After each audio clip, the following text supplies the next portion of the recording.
khilafah adalah bukan fondasi yang benar di dalam Islam.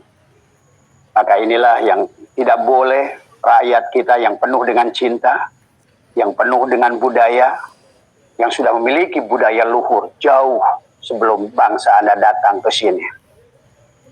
Maka klan kalian tidak cocok hidup di negara ini. Bukan kami ingin mengusir kalian, tetapi tolonglah mengerti, ya. Berhentilah teriak-teriak karena Anda bukan siapa-siapa. Pengangkatan imam besar itu hanyalah oleh pengikut Anda. Dan sekarang sudah habis masanya. Malulah. Karena malu itu al-haya'u minal iman. Malu itu bagian daripada iman. Jangan tambah rusak negeri ini dengan kerendahan yang akan dipandang rendah kalau kalian masih mengaku Islam. Dan juga jangan pernah coba-coba merusak negara ini yang mencintai Allah dan Rasulnya dengan benar. Mencintai duriat-duriat Rasul yang benar. Karena semuanya adalah mengajarkan ilmu, mengajarkan akhlak, mengajarkan adab. Maka bukan budaya barbar. Bukan budaya adalah perseteruan. Bukan budaya caci maki. Maka inilah, wahai Pak Rizik, sadarlah. Maka marilah kalau masih bisa kita dilakukan kerjasama, adalah kembalilah kalau memang Anda betah di sini. Dan juga wahai kepada klan Balwi, jangan agung-agungkan Tarim yang kalian agungkan itu. Karena sesungguhnya Tarim tidak memiliki kemuliaan apa-apa. Pahami oleh kalian, saya malah nggak yakin kalian itu sering main ke Tarim. Karena dari orang-orang yang kita utus ke Tarim, maka justru adalah sebuah negara yang sangat terbelakang. Sebuah kampung yang jauh, hanyalah isinya kemusyrikan dan khurafat yang ada. Wahai Pak Rizik, sadarlah, kebohongan klan kalian sudah terbongkar. Rencana busuk sudah terbongkar. Diketahui oleh kami semua, rakyat Indonesia sekarang sudah mulai sadar.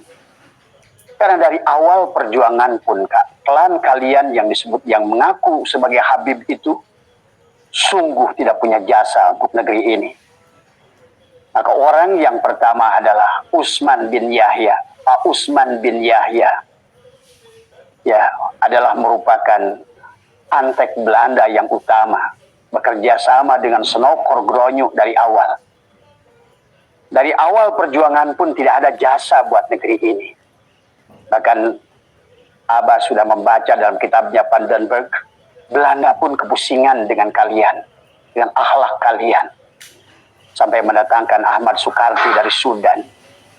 Karena kalian ini satu klan yang barbar, tidak memiliki etika, tidak punya adab, tidak punya malu. Nah, inilah yang harus disadari juga oleh rakyat Indonesia. Kenapa sekarang merasa sok jagoan? Kenapa merasa sok paling benar? Pernahkah Anda melihat siapa diri Anda itu? Tidak cukupkah kasus-kasus Anda?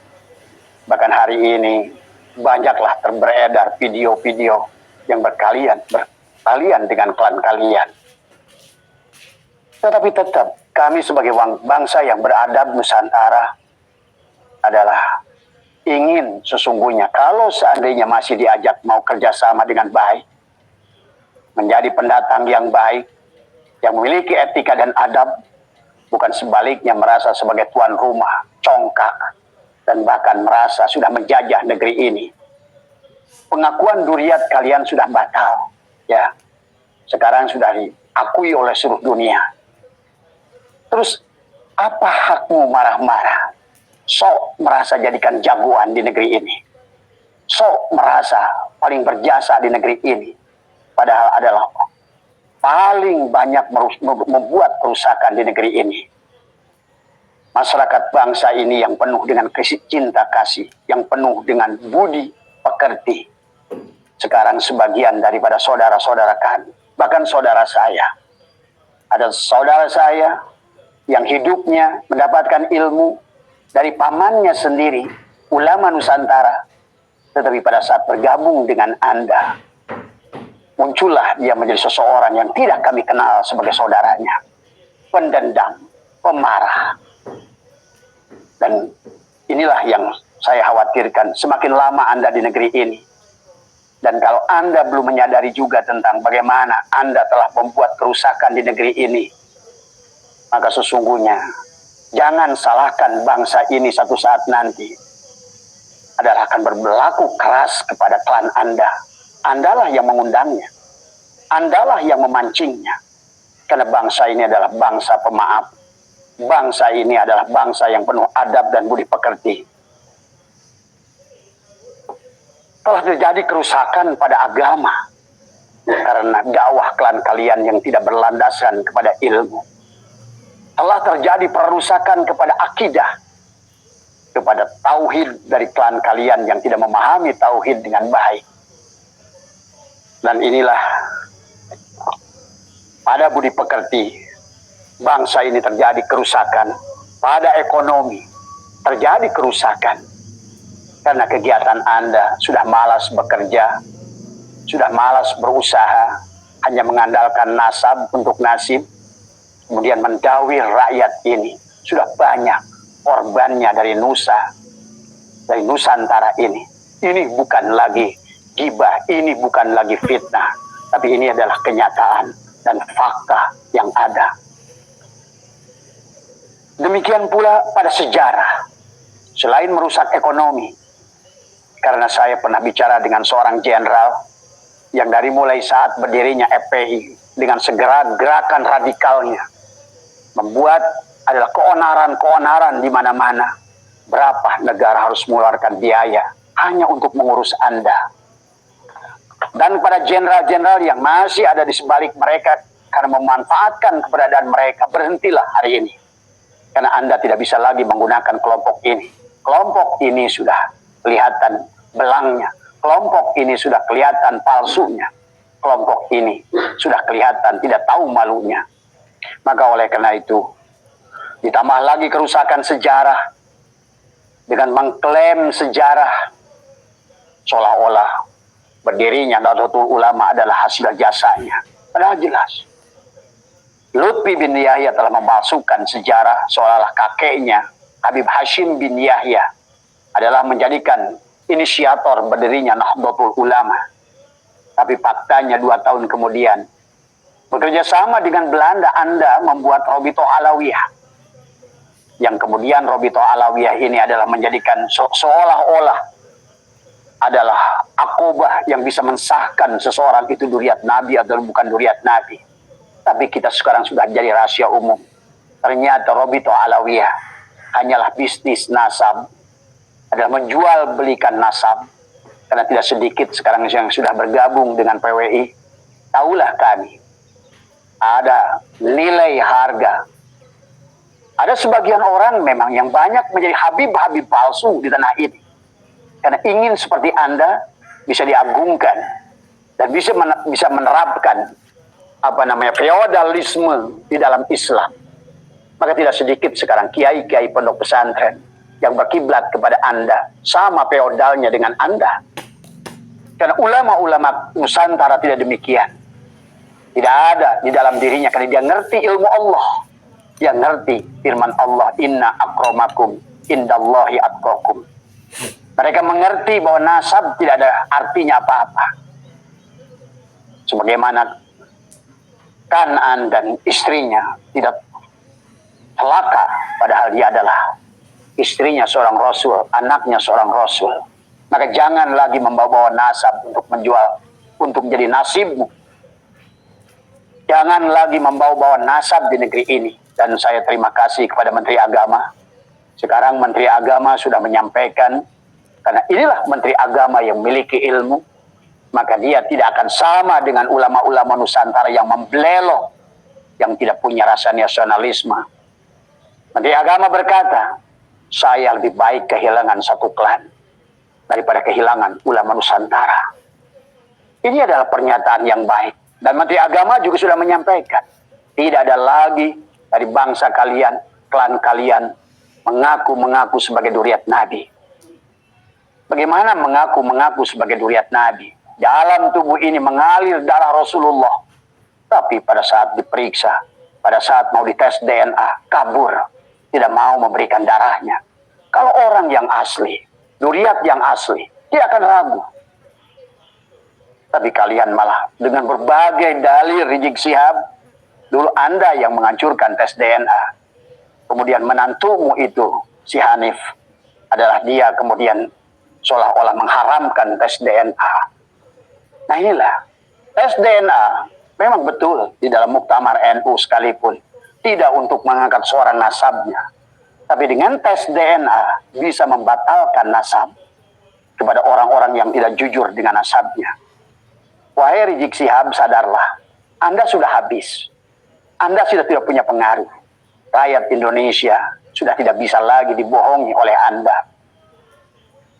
Pada saat pulang dari kabur Anda yang pertama, setelah memfitnah negara dan memfitnah presiden, ya, setelah Anda kabur gara-gara seorang perempuan, ya, dan saya punya videonya. Saya punya video percakapan Anda dengan Firja Husein. Bagaimana Anda merengek-rengek kepada Firja Husein? Tolonglah Firja, tolonglah Firja. Sekarang beraninya fufu papa. Yang faktanya tidak benar. Kaulah yang membuat itu semua dengan antek-antekmu. Adalah walana-walana ireng, adalah Arab-Arab ireng. Maaf ya. Saya tidak suka sebetulnya dengan membawa-bawa suku kepada keburukan orang. Karena dari bangsa manapun, dari suku manapun, orang boleh punya hak mendapatkan kemuliaan di sisi Allah. Tanpa harus memandang darahnya itulah darah mulia, darah ningrat. Apalagi darah zuriat daripada seorang rasul. Sungguh adalah bagaimana engkau menisbatkan diri kalian kepada adalah zuriat rasul. Tapi sesungguhnya kalianlah yang menghinakan baginda Nabi di negara ini. Saya bertemu dengan orang-orang yang di luar Islam dan mereka merendahkan baginda Nabi gara-gara ulah kalian. Sikap kalian, arogan kalian, adab kalian, akhlak kalian sama sekali sedikit pun tidak mencerminkan, jangankan dikaitkan kepada durian Nabi, kepada orang yang memiliki iman saja. Itulah kenapa al-haya'u minal iman. Malu itu bagian dari iman. Karena iman itu adalah perlandaskan orang yang punya malu. Tapi kalian tidak punya malu dari semua. Menjadi tuan rumah. Menganggap diri kalian aulia. Kalian menganggap bahwa Pulau Jawa adalah milik Tarim. Bahkan sekarang, lebih daripada itu kalian anggap pahlawan-pahlawan kalian palsukan. Di mana-mana. Sejarah kalian belokkan. Padahal silakan Anda berkeliling. Silakan ke taman makam pahlawan manapun. Apakah di Kalibata, apakah di Semarang, apakah di Jawa Timur, apakah di berbagai pulau. Tak satu pun yang bermarga habib. Karena memang kalian adalah merupakan begundal dari awal. Kalian hanyalah merupakan orang-orang yang dimanfaatkan oleh Belanda. Justru untuk mengkelabui umat Islam dengan pura-pura sebagai syahid dan syarif. Ya. Sungguhnya Sunokor Gronyo datang ke Indonesia adalah ingin membunuh para syahid dan syahid yang sudah hijrah dari Hijaz karena tadi pengaruhnya orang-orang Hijaz, pengaruhnya daripada orang-orang yang bernafsu ingin mendirikan kerajaan Arab Saudi dengan menghancurkan zuriat Rasulullah. Itulah perjalanan Saud yang pertama bersama Lauren, bersama Muhammad bin Abdul Wahab. Ya. Nah inilah yang kalian hai orang Islam sadarilah tadi semua. Pahamilah. Pada saat kabur yang pertama, engkau masih disambut banyak orang. Engkau bangga. Jutaan manusia dari bandara sampai ini mengikuti Anda. Demikian pula pada saat 212 yang pertama. Bagaimana manusia? Padahal kita tahu siapa mereka. Mereka adalah hanya HTI.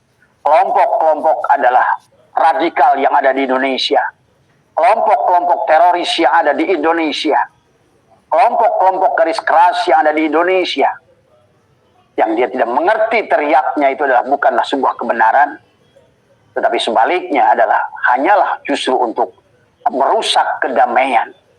Karena sesungguhnya kalau kalian ngerti, kalau kalian belajar lebih jauh, Sesungguhnya ada kelompok yang kalian tidak paham.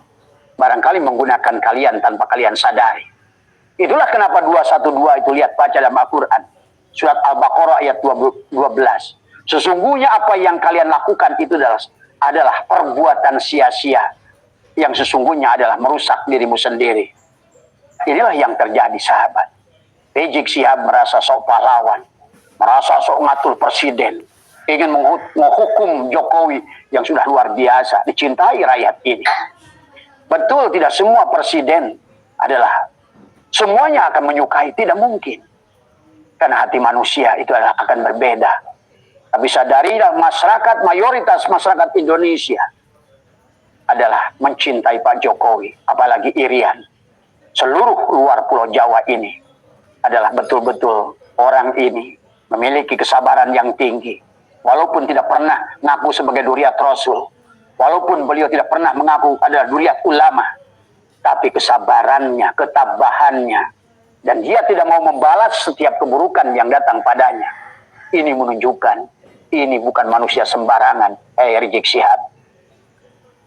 Demikian pula perlakuanmu pada Gus Dur dulu. Lihatlah siapa yang mulia sekarang. Gus Dur pernah berkata, engkau akan menjadi gelandangan politik Rizik Syihab. Dan inilah kenyataan hari ini. Malulah dengan 212 kemarin. Presiden tidak mau hadir pada kumpulan begundalmu itu. Orang-orang tahukah? Saya tahu dari seorang jenderal. Sesungguhnya di antara kerumunan itu ada 3.000 polisi yang menyamar sebagai kalian. Ingin melihat tindak tanduk kalian semua. Jadi kalau jumlahnya hanya berapa ribu, separohnya itu udah polisi. Karena biasanya kalian berbuat sesuatu itu di penghujungnya membuat kerusakan. Ya. Dan hari ini PWI ini LS perjuangan Wali Songo Indonesia dan Laskar Sabilillah sebagaimana adalah dulu Salahuddin Al-Ayyubi, sekarang Salahuddin Al-Ayyubi lahir pula di Indonesia. Orang seperti Kiai Imaduddin, Gus Abbas. Maka itulah kenapa jenderal-jenderal yang baik, yang memiliki nasionalisme, yang menjadi lawan kalian dari dulu, kecuali jenderal-jenderal pecundang yang memang memanfaatkan kalian. Tapi jenderal-jenderal yang memiliki nasionalisme, integritas, dia mencintai bangsanya, dia mencintai Indonesia. Maka oleh karena itu, kami bahagia dengan bergabungnya Jenderal Dudung. Kita bahagia dengan Jenderal Nur Wahid dan jenderal-jenderal yang lain. Karena mereka melihat kami tidak menebar fitnah. Yang kami lakukan adalah membela ketidakbenaran. Yang kami lakukan adalah mengklarifikasi ketidakbenaran. Maka dari setiap ceramah kalian, maka lihat, sebutkan ke saya satu ulama PWI yang menghina kalian secara zati. Tadi semua. Tidak. Semuanya kami hanya menjawab. Abah Setu hanya menjawab. Tadi Gus Fuad hanya menjawab. Kiai Suparman hanya menjawab. Tadi semua. Gus Abbas hanya menjawab, meluruskan, menjawab, meluruskan. Inilah yang kami dengar sendiri dari Jenderal Dudung. Beliau adalah pembantu presiden. Pak Prabowo pun sudah memberikan salam, mengundang kami juga. Sesungguhnya karena kita tidak berjuang, bahkan tidak minta apa-apa kepada pemerintah sekalipun. Ya, pahami. Saya melihat bagaimana perjuangan PWI hanya untuk hadir di Rakernas pertama pun dengan ongkos sendiri. Saya dengar ada yang menjual kambing, ada yang menjual ayam, sampai ada yang menggadaikan motor. Karena mereka ada cinta kepada tanah air ini, cinta kepada ulama-ulama Nusantara, cinta kepada kebenaran, cinta kepada budi pekerti, cinta kepada Nusantara yang penuh dengan budaya yang telah dibangun dari berbagai suku bangsa. Yong Ambon, Yong Celebes, Yong Sumatera, Yong Jawa, pemuda Katolik, pemuda Kristen, demikian bersatu padu dengan ulama Nusantara. Maka bukan dengan cara sepertimu itu. Pandangan agamamu itulah yang membuat lihat hari ini Suriah hancur, Libya hancur, Irak hancur. Mau mengikuti gaya apa? Ya, karena agama yang dibawa oleh baginda Nabi adalah rahmatan lil alamin, rahmatan fil alamin, bukan agama adalah barbar yang saling membenci. Bagaimana baginda Nabi Muhammad menyuapi orang Yahudi buta 12 tahun. Walaupun dimaki oleh Yahudi, bayangkan yang memakinya adalah Yahudi. Tetap beliau balas dengan cinta. Ujungnya apa? Mereka, orang Yahudi itulah berbondong-bondong kembali pada Islam. Baginda Nabi Muhammad bagaimana berhubungan dengan Nasrani? Tidak seperti kalian. Baru saja adalah imam besar Masjid Istiqlal bersalaman, mencium paus. Nggak ada urusannya. Itulah akhlak adab. Sebagaimana baginda Nabi bertemu dengan orang Romawi. Dari semua. Karena sesungguhnya urusan agama itu lakum dinukum waliyadin. Jangan sampai kita malu. Orang-orang yang mencintai paus, yang mencintai mereka. Ya, tapi lihat komen Rizik Syihab kepada Nazaruddin Umar. Maka wahai Menteri Agama, nggak usah takut. Kami ada di belakangmu. Kami adalah orang-orang Nusantara. Walaupun kami tidak pernah berjuang untuk kemerdekaan negeri ini, tapi ayah kami, kakek kami, darahnya mengalir adalah untuk kemerdekaan tanah, bangsa dan tanah air ini.